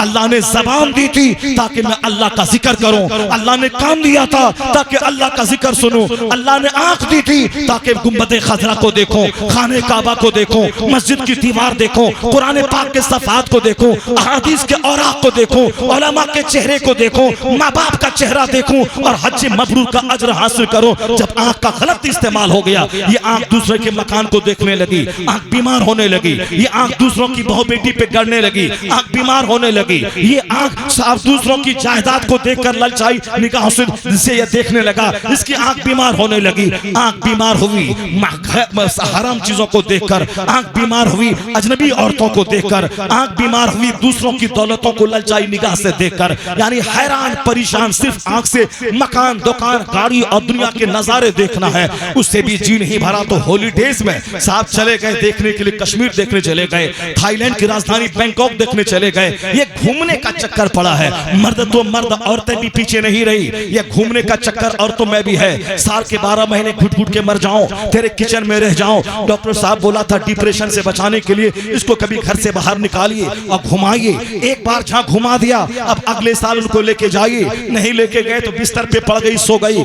तुम ही घूमो, मैं नहीं घूमूंगी। या घूमने का चक्कर। आज शहरों में और मर्द कम नजर आते हैं, औरतें ज्यादा नजर आती है। बारात में मर्द कम नजर आते हैं, औरतें ज्यादा नजर आती है। समंदर के किनारे मर्द कम नजर आते हैं, औरतें ज्यादा नजर आती है। मर्द खड़े होकर तमाशा देख रहा है, औरतों के सर के बाल देख रहा है, औरतों की मुस्कुराती गर्दन देख रहा है, औरतों के साथ पोशीदा चीजों की उभार को देख रहा है। इसी पे निगाहें गाड़ के 70 साल का बूढ़ा भी मजा लेता है, 18 साल का छोकरा भी मजा ले रहा है। ये आंखें बेलगाम हो गई। मैंने इसको बंद करना नहीं सीखा, जबकि आया था कि जब गुनाह फैल जाए उस वक्त अपने घर में रह, ज्यादा सोया कर। जब घर से बाहर निकलने का मतलब गुनाह है, उन दिनों में बेहतर है ज्यादा सोना।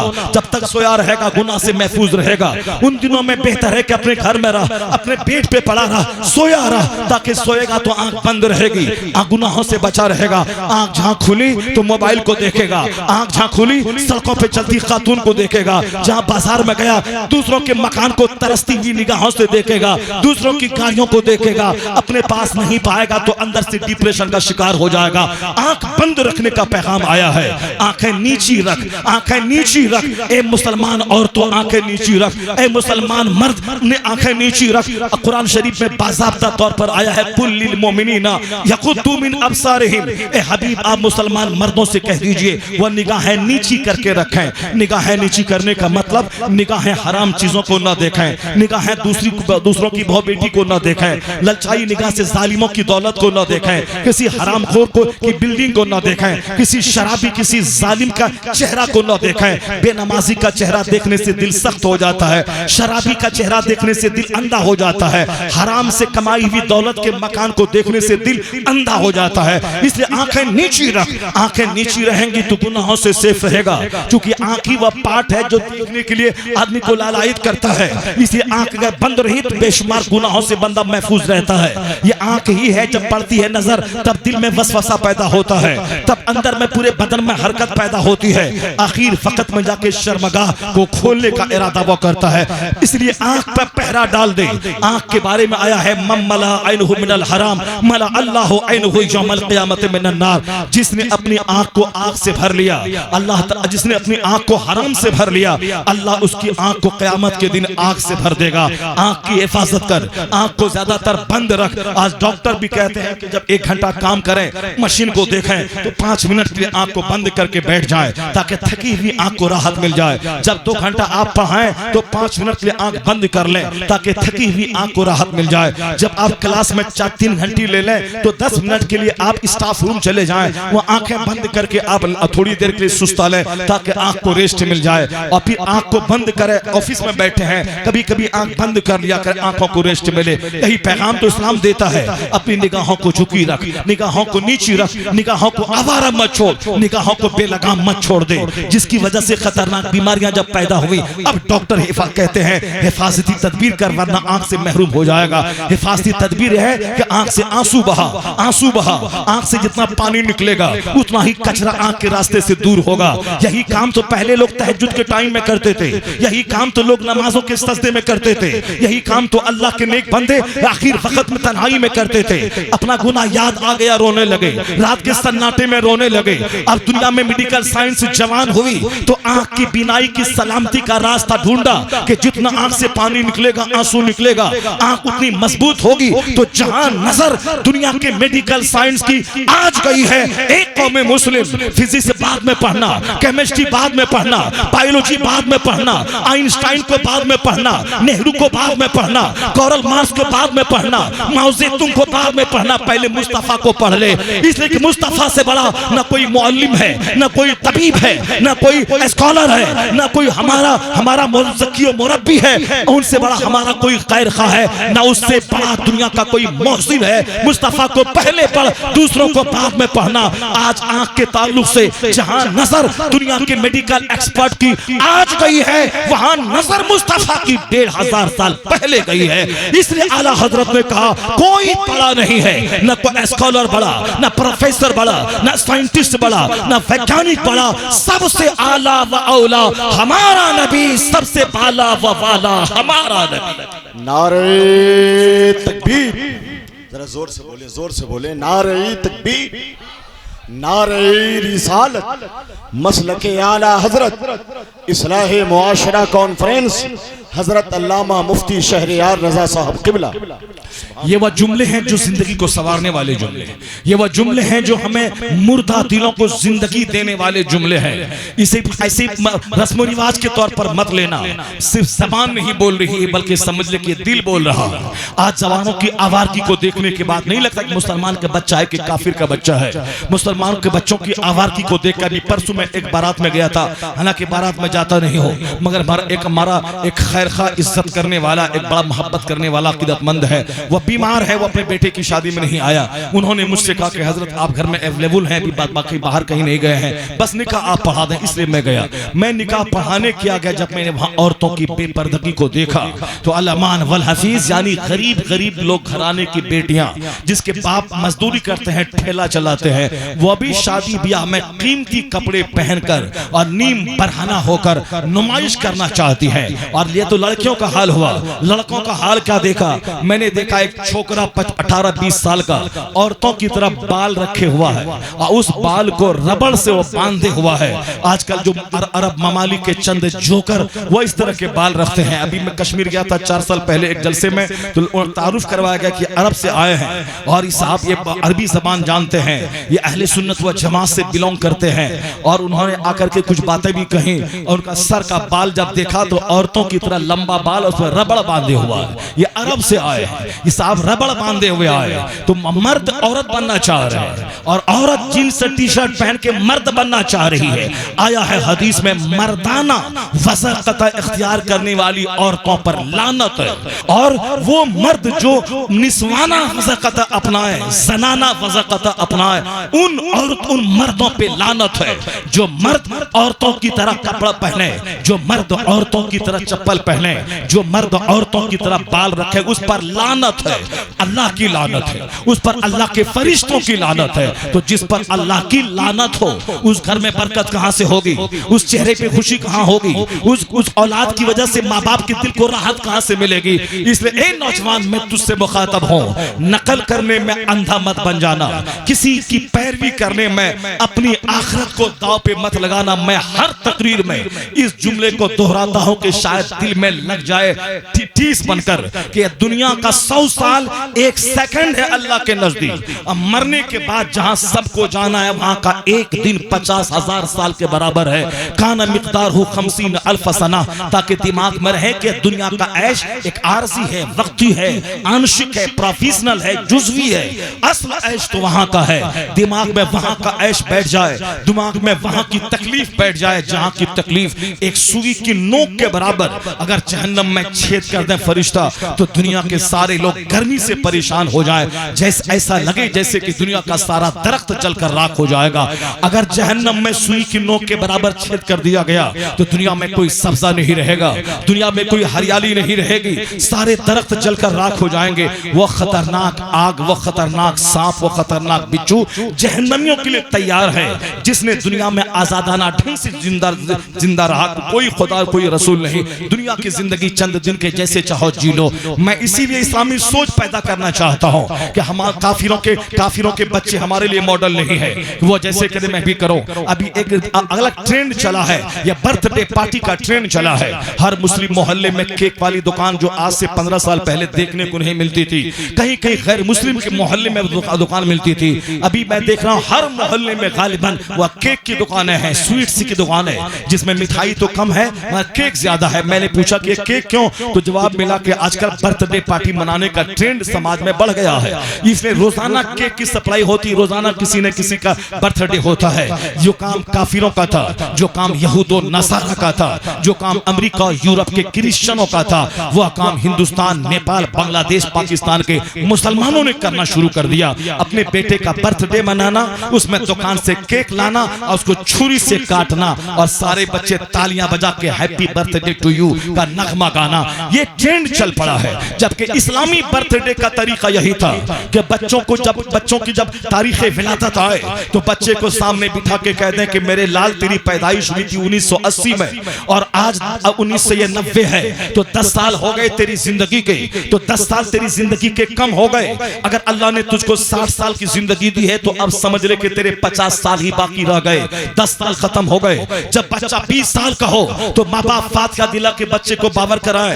अगर अल्लाह ने तुझको 80 साल की जिंदगी दी है, कोई नहीं जानता कि कल भी तेरी मौत आ सकती है, लेकिन मैं फर्ज कर लेता हूं कि अल्लाह ने 80 साल तुझको जिंदगी दी, तो 80 साल में ये 20 साल खत्म हो गए और तेरी जिंदगी के सिर्फ 60 साल बच गए, ये 20 साल खत्म हो गए। यानी बर्थडे का मतलब हर आने वाला बर्थडे हमें मौत से करीब करता है, हमें कब्र से करीब करता है, हमें आखिरत से करीब करता है। तो अकलमंद है वो बाप जो अपने बच्चों की घुट्टी में आखिरत पिलाए, जो अपने बच्चों की घुट्टी में जन्नत की तड़प पिलाए, जो अपने बच्चों की घुट्टी में जहन्नम से बचने का शौक पिलाए। वो हर माँ बाप वफादार है जो अपने बच्चों की आखिरत की फिक्र ज्यादा करे, दुनिया की फिक्र कम करे। यहाँ तो 99% लोग सिर्फ दुनिया का ही चर्चा करते हैं। कहीं खाल खाल करोड़ों में अक्का दुक्का कोई मिलता है जो अपने बेटों के सामने आखिरत की बात करते हैं। स्कूल कॉलेज में पढ़ाने के बाद उसकी नमाज का ख्याल रखते हैं। स्कूल कॉलेज में पढ़ाने के बाद स्कूल के वक्त में स्कूल ड्रेस पहनना अगर जरूरी है, वहां से वापस आने के बाद इस्लामी ड्रेस पहन लेना,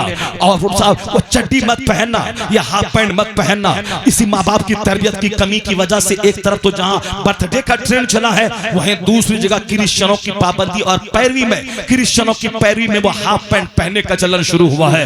नमाज रोजा तो बहुत बड़ी बात है, बड़ा पिलर है, वो पिलर भी टूटा हुआ है। और ये जो इस्लामी कल्चर था हमारा, हमको कल्चर भी मेरे हाथ से निकल रहा है। मुसलमानों का कल्चर था लुंगी पहनना, यह लुंगी सीधा साधा ढीला ढाला लिबास है, और फिर पायजामा पहनना ये सहाबा कराम की सुन्नत है। हुजूर ने कभी पायजामा नहीं पहना, सरकार ने हमेशा लुंगी पहनी, पायजामा को पसंद किया है। अलबत्ता पायजामा सहाबा कराम ने पहना है, सहाबा कराम भी हमारे लिए मॉडल है।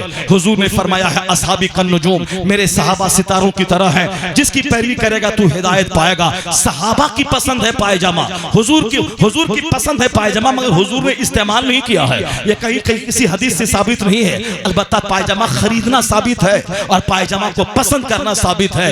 एक खातून सामने फिसल गई, उनके कुछ आज़ा खुल गए, तो हुजूर ने आंखें बंद कर ली और हुजूर दुआ करने लगे, इलाही पायजामा पहनने वाली औरतों को तू बख्श दे। क्या मतलब? औरतें पायजामा पहने, औरतें हिंदुआना तौर पर साड़ी न पहने, औरतें हिंदुआना तौर पर बेलोज न पहने, जिसमें के पेट जो सबसे कीमती आज़ा है, शर्मगाह के बाद सबसे ज्यादा नाजुक आज़ा में से एक उज्व है वह पेट जिसके देखने के बाद बदन में शहवत की झुरझुरी पैदा होती है, यानी एक शर्मगाह, दूसरा पिस्तान और तीसरी चीज है पेट। इस्लाम ने उसका ढकने का पर्दा फर्ज करार दिया है। गर्दन का छुपाना फर्ज है, कलाई का छुपाना फर्ज है, गले का छुपाना फर्ज है। यहाँ तक कि चंद जाहिल औरतें जो हज करने जाती हैं, वो हज इस कानून नहीं जानने की वजह से दौरान तवाफ वो इस्तिलाम करते हुए उनका हाथ जब ऊपर होता है तो कुर्ता नीचे सरकता है और यह कलाई उसकी खुल जाती है, खोलना हराम है।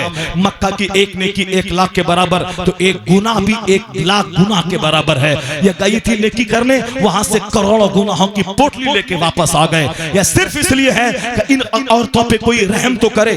औरतें आज हम बेलगाम हैं, बाहर घूमना चाह रही हैं, ये लिबास पहनना चाहती फिल्मी स्टाइल में। कितनी मेहनतें हमने इन औरतों पे की। मदरसे खोला, वह मदरसे में पढ़ने वाला 2% बच्चा है, बाकी 98% बच्चे स्कूल कॉलेज में पढ़ते हैं और कुछ बच्चे पढ़ते ही नहीं है। उन बच्चों के एजुकेशन पे हमने कोई जोर नहीं दिया। आज अमेरिका, यूरोप में हर जगह नॉलेज को पावर बोला जाता है, इल्म को शक्ति और ताकत कहा जाता है। हमारे बच्चे आवारा हैं। इस मजहब मुहज़्ज़ब ने सबसे पहले पढ़ने पर वकालत की, एजुकेशन की वकालत की। कुरान करीम की सबसे पहली आयत जो नाजिल हुई, इक़रा बिस्मि रब्बिकल्लज़ी खलक़, read in the name of your lord who created, यानी कुरान पाक की सबसे पहली आयत इक़रा से शुरू होती है। रीड, पढ़िए। कुरान शरीफ में रीडिंग और राइटिंग की बात 800 जगहों से ज्यादा जगहों पे रीडिंग और राइटिंग की बात आई है। नून वल कलम वमा यस्तुरून, यानी कलम उसके लिखे की कसम। अल्लाह कुरान करीम में कसम, कलम की कसम और उसके लिखे की कसम, वल नून वल कलम वमा यस्तुरून। तो कलम की बात, रीडिंग की बात, राइटिंग की बात, किताबत की बात, क़िराअत की बात, मर्द भी पढ़े, औरतें भी पढ़े। आज जो पैगाम मेरा था उसको दूसरों ने छीन लिया। लड़कियां पढ़ेंगी, बेटियां पढ़ेंगी, बेटियां बढ़ेंगी। ऐसा लगता है जैसे पहली बार दुनिया को नारा दिया है, या भूल जाता है कि 1400 साल पहले जब औरतों को सेक्स की तकमील का जरिया दुनिया ने समझ लिया था। औरतों को दुनिया डाइन कहती थी, औरतों को की दुनिया कातिल थी, उसे बाप ही जिंदा दफन करता था। उस जमाने में कौन मजहब था, कौन रहनुमा था जिसने औरतों के बचाने की वकालत की? आज तो सारे बाप अपने बच्चियों को बचा रहे हैं और सारे बाप बच्चियों को पढ़ा भी रहे हैं। लेकिन 1400 साल पहले बाप अपनी बच्चियों को मारता था और बच्चियों को पढ़ाना उसके नजदीक जुर्म था। जब मर्द नहीं पढ़ते थे तो औरतें कहां से पढ़ेंगी? उस जमाने में पैगंबर आज़म ने औरतों के बचाने की बात की कि बेटियों को कत्ल मत कर, बेटियों को जिंदा दफन मत कर। या बेटी जिस घर में पैदा होती है रहमतों की बारिश होती है। हुजूर ने कहा जिसके घर में 4 बेटियां हों और बाप उसको बोझ नहीं समझे, उसको पाले पोसे यहां तक कि अल्लाह चारों को बेनियाज कर दे, चारों की शादियां हो जाए, तो हुजूर कहते हैं कि बेटी का पालने वाला वो बाप और मैं मोहम्मद अरबी जन्नत में इस तरह रहूंगा जिस तरह 2 उंगली आपस में मिली हुई रहती है। हुजूर ने सम्मा असाबियाहु, सरकार ने अपनी उंगली को मिला के कहा हा कजा, इस तरह से जन्नत में मैं रहूंगा। और 4 बेटियों, 3 बेटियां, 2 बेटियों का पालने वाला बाप जो बेटी को बोझ न समझा हो, वरना मार धाड़ करके तो जाहिल भी बेटी को पाल लेता है, बेटी को मारता है, बेटा को गोद लेता है, बेटी को तोहफा नहीं देता, बेटा को तोहफा देता है, बेटी की पैदाइश पर वो बताशा भी नहीं बांटता और बेटी की पैदाइश पर रसमलाई बांटता है। ये जाहिल दी ग्रेड भी तो बेटी को पाल लेते हैं, मगर वो पालना कमाल नहीं है। पालना है वो जो बेटी को बोझ न समझे और बेटी को बेटों को बेटी पे तरजीह ना दे। जब बाहर से घर आए तो सबसे पहले तोहफा बेटी को दे, जब बाहर से माँ बाप घर आए तो सबसे पहले बेटी को गले लगाए, सबसे पहले बेटी को अपनी गोद ले, बेटी से बात करे, क्योंकि उनका दिल कच्ची शीशों के मानिंद होता है। या चंद दिनों की मेहमान मेरे घर में है, जहाँ 18 साल 20 साल की हुई शादी होगी, ये पराये के घर चली जाएगी। इसलिए अगर बेटों से गले लगाया, उसको गले नहीं लगाया, उसका दिल टूट जाएगा कि अल्लाह ने मुझको बेटी बनाया। इसीलिए मेरे बाप का ज्यादा प्यार बेटा पाता है और मैं औरत पैदा हुई माँ बाप के प्यार से महरूम हो, उसका दिल नहीं टूटना चाहिए, वह कच्चे शीशों के मानिंद है। इसलिए औरतों को पैंट जींस टी शर्ट नहीं पहनाना चाहिए, क्योंकि एक लड़के का मुस्कुराता चेहरा उसके सीने के शीशे को तोड़ डालेगा। हुजूर के साथ में चंद औरतें थी पीछे और आगे अंजशा नाम का एक सहाबी कुछ गाते हुए जा रहा था, तराना या तस्बीह अल्लाह की हमद गाता जा रहा था। जब उनकी आवाज थोड़ी तेज हुई तो हुजूर ने कहा कि ए अंजशा, अपनी आवाज थोड़ी पस्त कर ले, बस, क्योंकि मेरे साथ कच्ची शीशियां हैं जो जरा सी ठेस लगने के बाद टूट जाएंगी। क्या मतलब? हमदे इलाही की आवाज भी, सुरीली आवाज औरतों के कान में ना जाए। इसलिए वो नात खां जो औरतों के बीच में बैठ के नात पढ़ते हैं, वो तिलावत कर, वो नात खां जो औरतों के बीच में गाते हैं, उनको समझना चाहिए कि नात के जुमले जो लहराती आवाज में निकालते हैं, ये खातून ने अगर सुन लिया, उनके दिल में वसवसा पैदा होगा, उनके दिल में ख़यालात बद पैदा होंगे। वह नात की बात तो अपनी जगह रहेगी, उस नात गाने वाले से प्यार, उसको प्यार करने की बातें उसके दिमाग में आएंगी। इसलिए जो जब नात और हमद की आवाज से इस कच्ची शीशों को ठेस पहुंच सकती है, तो गाने की आवाज से, म्यूजिक की आवाज से, साहब म्यूजिक की आवाज से, ढोल और तबले, बिंजू और डीजे की आवाज से कितनी वो कच्ची शीशों का शीशियां चूर-चूर हो जाती होंगी। ये आज जो कदम कदम पे ज़िनाकारियां हैं समाज में, इसी बेपर्दगी का नतीजा है। हमने ना इनके एजुकेशन का ख्याल किया, ना इनकी तरबियत का ख्याल किया, ना हमने इन बच्चों के सामने आखिरत की बात की। हर बाप पे लाजिम है कि अपनी बेटियों को बेटों के मुकाबले में ज्यादा दीन सिखाए, उनके सामने आखिरत की बात करे। जबरदस्ती मार पीट से काम नहीं चलेगा, बल्कि प्यार मोहब्बत के माहौल में दीन सिखाना होगा। प्यार डर के मारे जब आप सामने रहेंगे तो उस वक्त तक वो डरेगा, जब आप उधर चले गए ये पहले से ज्यादा गुनाह करेगा और ये बच्चियां गुनाह करेंगी। इसलिए अपनी औलाद को डरा धमका के नहीं, बल्कि अपनी औलाद को समझा कर, अपनी औलाद को हदीस सुनाकर, अपनी औलाद को कुरान सुनाकर, अपनी औलाद को दूसरे अच्छे लोगों की जिंदगी की कहानी सुनाकर उनको मोटिवेट करना होगा, उसके अखलाक को दुरुस्त करना होगा। अगर किसी भी कंपनी का मालिक अगर जबरन अगर तुमने ऐसा हेलमेट नहीं पहना तो मैं तुझे नौकरी से निकाल दूंगा, तो जब तक वह मैनेजर रहेगा तब तक वो हेलमेट पहनेगा। मैनेजर उधर गया, हेलमेट उठा के फेंक देगा, उसके दिल में दुश्मनी पैदा हो जाएगी। लेकिन एक कामयाब मैनेजर जब लोगों के सामने कहता है कि मैंने आपको हेलमेट पहनने के लिए इसीलिए कहा है ताकि आपकी जिंदगी खतरे में ना पड़ जाए, वरना ऊपर से कोई सख्त चीज गिरेगी, आपका सर जो सबसे कीमती चीज है, अगर ये सर चूर हो गया तो आप बेकार नाकारा हो जाएंगे। अगर आपने हेलमेट पहनने के फवायद बता दी कि मैं अपना नाधोस जमाने के लिए नहीं कह रहा हूं, ये आपकी सेफ्टी के लिए कह रहा हूं, ये आपकी जिंदगी की हिफाजत के लिए मैं कह रहा हूं। तो सामने रहे तो भी पहनेगा, गैर मौजूद है तो भी वह पहनेगा। तो दिल जीतने के लिए हदीस कुरान का माहौल घर में लाना होगा, अपनी बच्चों को सुनाना होगा कि हदीस में आया है फातिमा ज़हरा जो मुस्तफा की सबसे चहीती बेटी है, वो कैसे जीती थी, दुनिया के मालिक व मुख्तार की बेटी, उनकी शादी कैसे हुई। बच्चों को कुछ न समझाना है न बुझाना है, सिर्फ डांटना है। और जहां कोई मन के खिलाफ काम हुआ तो पिटाई कर देनी है। ऐसा पिटाई से काम नहीं चलेगा, बल्कि हुजूर ने फरमाया है बशरू वला तुनफ्फिरू, उन्हें खुशखबरी दिलाओ, नफरत मत दिलाओ, सख्ती यस्सिरू वला तुअस्सिरू, इन पर आसानियां पैदा करो, सख्तियां मत पैदा करो। ये पढ़ाने के स्टाइल का रोल मॉडल ये मुस्तफा की हदीस है। अमेरिका और यूरोप में बच्चों को मारने पे पाबंदी है, हिंदुस्तान में स्कूल में छोटे छोटे बच्चों को मारने वाले टीचर को जेल में बंद किया जाता है। या नन्हे बच्चे हैं, इसको आपने मार देंगे तो सारी जिंदगी इसका दिल छोटा हो जाएगा, या सहमे से रहेंगे। मदरसे में मकतब में वो नाकारा मकतब का मुंशी जो बच्चों को पढ़ाना नहीं जानता, इनकी वजह से मदरसे के बच्चे बदअखलाक, मदरसे के बच्चे जिद्दी, मदरसे के बच्चे लजीला शर्मीला और कामचोर हो जाते हैं। या सच बात भी नहीं पूछ सकते हैं क्योंकि इतना इसको डरा दिया गया। जब बच्चा पूछने आता है तो ये मारता है एक तमाचा, भागो यहाँ से मारेंगे, बच्चा सहम से जाता है, या छोटी सी कलियां हैं मुरझा जाती है और इसका असर सारी जिंदगी बुढ़ापे तक रहता है। इसलिए इन बच्चों का बाप बनकर, शफीक बनकर, मोहब्बत करके 50 बार वह पूछे फिर भी गुस्से से मोहब्बत कर बताना होगा।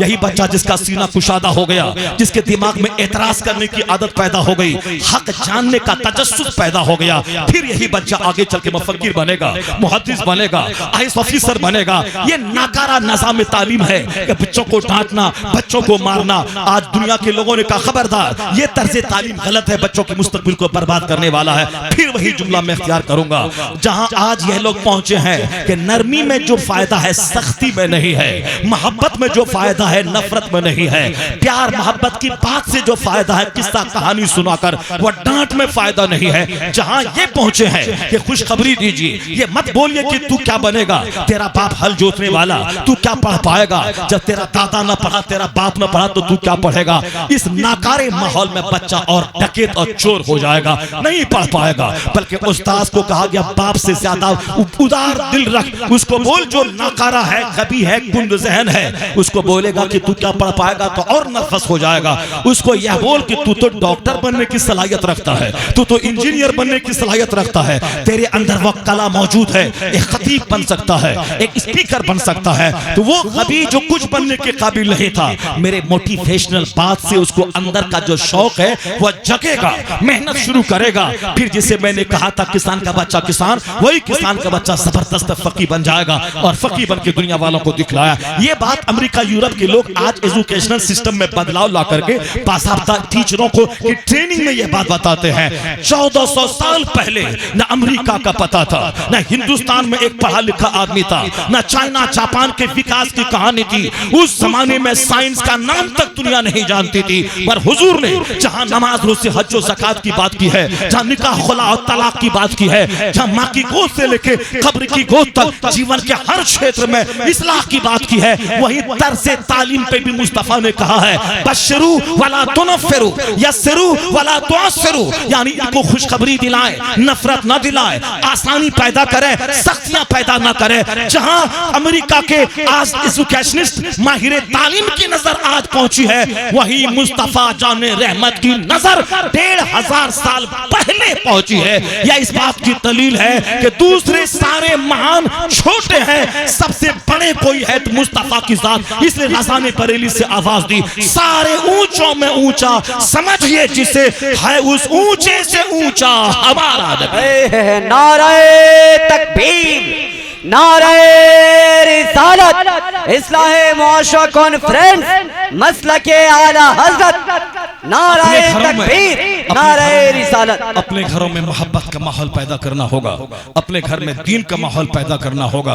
पीर साहब हैं और घर में दीन की बात ही नहीं करते हैं, मौलाना साहब हैं अपने बाल बच्चों के सामने दीन की बात ही नहीं करते हैं, साहब प्रोफेसर साहब, इंजीनियर साहब, डॉक्टर साहब हैं अपने घर में दीन की बात कर रहे हैं, या पीर साहब हैं जो अपने घर में दीन की बात ही नहीं कर रहे हैं। इसे ऐसे मौला अली ने कहा था आखिर जमाने में वह जाहिल का इबादत गुजार, इसने मेरी कमर तोड़ दी, और आलिम फासिक इसने मेरी इसने मेरी कमर तोड़ दी। यानी आलिम फासिक से इस्लाम का ज्यादा खतरा है और जाहिल इबादत गुजार से ज्यादा खतरा है। आज जोहला में इबादत का माहौल पाया जाता है और पढ़े लिखे लोगों में इबादत से आजादी का माहौल पाया जाता है। अपने घर का माहौल सुधारिए। जमीन मकान खरीदना जरूरी नहीं, बच्चों को दीन और अखलाक सिखाना जरूरी है। बच्चों को मुस्तफा से करीब कीजिए, बच्चों को कुरान करीम से करीब कीजिए। मुआशरे में जब इस्लाह पैदा होगी तो गुर्बत में भी मजा आएगा, झोपड़ी में भी सुकून मिलेगा। अपने बाल बच्चों को दीन सिखाएंगे, उसमें सुकून मिलेगा। मैं दाद देता हूँ, मैं मुबारकबाद पेश करता हूँ, हमारे जनाब मुजीबुर रहमान भाई ने यही काम किया है। एक एजुकेशन की फील्ड दी है, एक तालीम का एक प्लेटफॉर्म दिया है। अगर मैंने गरीबों का घर बना दिया, वो भी एक अच्छा काम था, मगर मैंने एक प्लेटफॉर्म एजुकेशन का दिया। किसी जलसे के बहाने 1000-2000 लोग आए, यहाँ कुरान हदीस की बात बयान की जाए। अगर 5 आदमी भी यहाँ से उठ के गए, उनका दिल सीधा हो गया, तो फिर याद रखें 50 खरब का मकान बनाना उतना माना नहीं रखता जितना 5 आदमी को दीनदार बना देना ये माना रखता है। तो हमारे मुजीबुर रहमान भाई ने अपने कीमती पैसों से एक प्लेटफॉर्म दिया और हम लोगों ने भी आके घंटा 1.5 घंटा 2 घंटा, हमारे पेशरो खतीब मौलाना मोहम्मदीन साहब ने भी, उन्होंने भी आपको एक दीनी बातें बताई। ये एक दीनी प्लेटफॉर्म है। सबसे पहले इस्लामी सोच, ये दाढ़ी बाद में पहले सोच बदलनी चाहिए, ये टोपी बाद में पहले सोच बदलनी चाहिए। अगर अल्लाह पर यकीन ही नहीं है तो दाढ़ी और टोपी से क्या फायदा। इसलिए सोच का बदलने का काम ये जलसा करता है, टेंडेंसी बदलने का काम ये जलसा करता है। जब आदमी पहले बात गौर से सुनता है, फिर तन्हाई में गौर करता है, फिर उसके हालात में तब्दीली पैदा होती है, तब उसकी सोच जहां बदली, फिर हाथ और पांव से अच्छे अमाल का सुदूर और ज़ुहूर होता है। अल्लाह तबारक व तआला हमारे मुजीबुर रहमान भाई के कारोबार में बरकतें अता फरमाए। इसी तरह से दीन का काम फजूलियात से बचते हुए कायदे से हमेशा करते रहने की अल्लाह तौफीक अता फरमाए। जरा जोर से बोलिए ना आमीन। मैंने जो अभी आपका 1.5 घंटे का टाइम लिया, मैंने 1 मिनट 1 सेकंड भी मैंने आपका बर्बाद नहीं किया। यह तकरीर 10 बजे होनी चाहिए, 10 से 12, मगर पता नहीं लोग सिर्फ उल्टा पुल्टा सिस्टम करते हैं, सिर्फ नातखानी करवाते हैं। और साहब जो क्रीम टाइम है, आधा पिंडाल खाली हो गया, सब लोग चले गए। ये बातें वो हैं कि हमारे नौजवान जो नात सुनने आते हैं, नात बाद में सुने, पहले वो कुरान हदीस सुन ले। इस ट्रेंड को अपनाना होगा। उलमा इकराम, मस्जिद के अइम्मा इकराम को, लोगों को मशवरा देना होगा, घर वालों को, कि नातखानी 2 बजे के बाद होगी। सबसे पहले जितने भी खुतबा हैं सबकी तकरीर होगी, नातखानी बाद में होगी। जहां जहां भी इस सिस्टम पे अमल हुआ, जलसा बेहद कामयाब रहा। चूंकि लोगों ने नात सुनने के बहाने तकरीरें भी सुन ली। और आप ये बोलेंगे कि क्या फायदा होता है, ऐसा नर्वसनेस माहौल में मत जिए। एक मुनाजरा हुआ था एक आलिम दीन और दहरिया के बीच में, दिन भर मुनाजरा चलता रहा, कोई अपनी शिकस्त को तस्लीम नहीं किया। जिस तरह गलथोथरी और बकवास होती है, नहीं मानेंगे, नहीं मानेंगे, नहीं ये नहीं है, उसी तरह से गलथोथरी दहरिया करता रहा। आलिम दलील पे दलील देते रहे, ना इन्होंने हार मानी ना उन्होंने हार मानी। मुनाजरा बेमतलब खत्म हो गया। 1 महीने के बाद पता चला जो दहरिया काफिरों की तरफ से मुनाजरा करने आया था, पक्का नमाजी, पक्का दीनदार, पक्का मस्जिद को आबाद करने वाला शख्स बन गया। और ये आलिम जो इस्लाम की तरफ से वकालत करने आया था, ये दहरिया हो गया, दाढ़ी मुंडाली, इन्होंने सर की टोपी उठा के फेंक दी, ये खुद काफिर बन गया। और जो काफिर कुफ्र की वकालत करने आया था, वो पक्का मुसलमान, पक्का नमाजी बन गया। इसलिए बातें रायगा नहीं जाती हैं। इसको कभी भी आप मसम जलसा से क्या फायदा होता है, घंटे 2 घंटे की तकरीर का असर बरसों तक होता है, कभी कभी सदियों तक होता है। अल्लाह तबारक व तआला हमें दीन सुनने, दीन सीखने और दीन पर अमल करने की तौफीक अता फरमाए। अल्लाह ताला हमें दीन सीखने और दीन सुनने की तौफीक अता फरमाए। जलसा मुजीबुर रहमान भाई ने करवाया, उन्होंने 5 लाख रुपए खर्च किया और मालिक 50 आदमी बन जाता है। पैसा उसका खर्च होता है, सस्ता मालिक बनना बड़ा आसान है। और जो काम किया उसने, पैसा खर्च किया उसने, आलिमों को बुलाया उसने, पिंडाल सजाया उसने, मालिक वो हो गए जो 1 पैसा खर्चा नहीं किया। सब गलत मशवरा दे के मालिक बनना चाहते हैं। पैसा जिसका खर्च हुआ है उसका अपना चलना चाहिए। और सारे लोग अब्दुल्ला की शादी में, बेगाने की शादी में अब्दुल्ला दीवाना, यही हाल होता है कि शादी बेगाने की हो रही, अब्दुल्ला दीवाना हो रहा है। खर्च जिसका हुआ है उसको सब समझना चाहिए, उसको दाद देना चाहिए, उसको सराहना चाहिए। उन्होंने पिंडाल सजाया, आलिमों को बुलाया, अल्लाह ताला उसको खूब खूब बेहतरीन बदला अता फरमाए। अल्लाह ताला हमको और आपको सबों को दीनी मजलिसों में आने, दीन सुनने और सीखने का हमेशा जिंदगी भर तौफीक अता फरमाए, आमीन। व आखिरु दावाना अल्हम्दुलिल्लाहि रब्बिल आलमीन। एक बार जोर से बोलिए ला इलाहा, हाथ उठा के बोलिए जोर से ला इलाहा इल्लल्लाह, और जोर से ला इलाहा इल्लल्लाह, ला इलाहा इल्लल्लाह। एक बार जोर से बोलिए अस्तगफिरुल्लाह अस्तगफिरुल्लाह, और जोर से बोलो। नात पढ़ रहा था मरकजी तो चिल्लाता था, यहाँ आके जोकरी कर रहा था, सर के बाल खुले हुए हैं, जोकरी कर रहा, नात सुनने बाद जोकरी कर रहा है, नात सुन रहा है, नात तकरीर सुन, हदीस सुन, जोकरी कर रहा है। और अभी कलमा नहीं आ रहा है सब जुबान पे, और सब सोचता है जल्दी खत्म हो जाए, नहीं करेंगे खत्म, 3 घंटे के बाद खत्म करेंगे, जो क्या कर रहा है मत करो। नात सुन, नात सुन। नात नेपाल गरीबों का मुल्क है और जाहिलों का मुल्क है, इसलिए सबसे बड़ा फितना इसी नेपाल में है। एक घर में 10 लोग हैं, 10 फिरके और 10 साहब ग्रुप में बटे हुए हैं। ये जहालत उस वक्त तक रहेगी जब तक कि कुरान हदीस की इज्जत नहीं करेगा, कुरान हदीस की कद्र नहीं करेगा, और जब तक नमाज नहीं पढ़ेगा इसी तरह तेरा गलत इस्तेमाल लोग करते रहेंगे। नात और कव्वाली का माहौल खत्म कर, पैसा खर्च करने का एक सीमित माहौल में कर। एक मुकर्रिर को बुलाओ जो 2-2.5 घंटे खिताब करे, सुने और घर जाओ, ताकि हर महीने जलसा करवाओ, हर 3 महीने जलसा करवाओ। 5 लाख में 10 जलसे हो सकते थे, 10 जलसे हो सकते थे। जिसने भी मशवरा दिया मेला लगाना, ठेला लगाना, उसने गलत मशवरा दिया। 5 लाख में 10 जलसे होते, 10 जलसे में 10,000 लोगों का फायदा होता।